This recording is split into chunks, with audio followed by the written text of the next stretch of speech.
Welcome, I'm Erica Lawrence, naturopath, body ecologist. Today's question ties in perfectly with my poo series.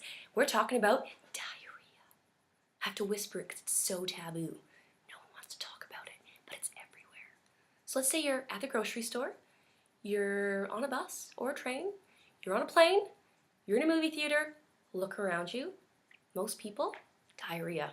If it's not diarrhea, constipation. Maybe 5 people have a rockin' healthy daily bowel movement.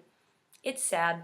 It's an epidemic. What are we gonna do? Well, we're gonna fix it because everyone, unless you've got an actual inflammatory bowel disease or Crohn's or colitis, which we can still work with, generally everyone can have a daily healthy rockin' bowel movement.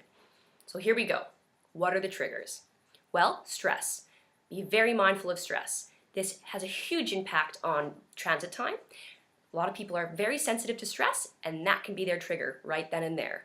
So if my next recommendations don't work for you, come back to this stress response, nourish that nervous system, improve your response to stress with natural medicines, and get yourself back on track.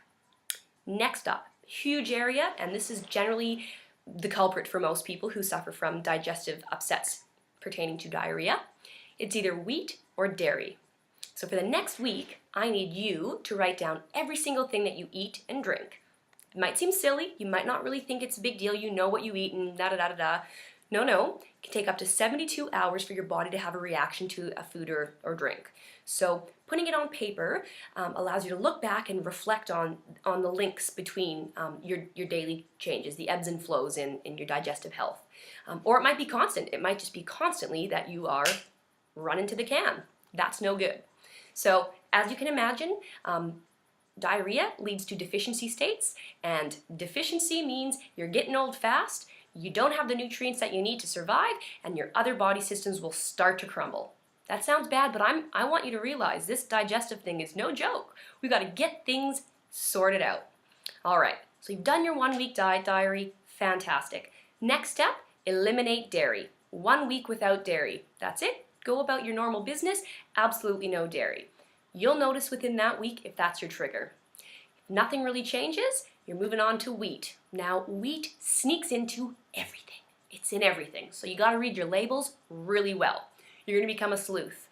Anything with wheat is a no-go for this week. This includes many beers, so just saying, be diligent in checking out what you're eating and drinking.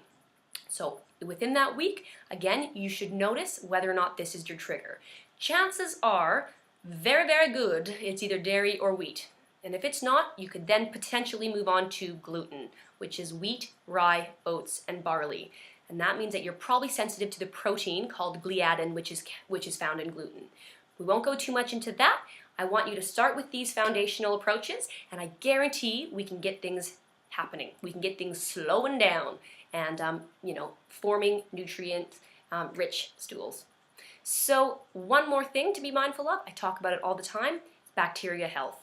Internal gut bacteria, huge game changer. Studies are showing time and time again our bacteria is linked to transit time.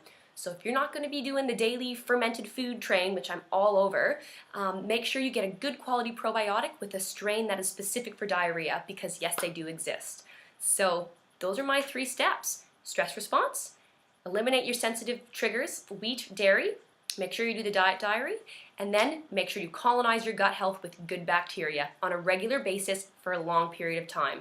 You need to continue to nourish and cultivate a beautiful internal microbiome.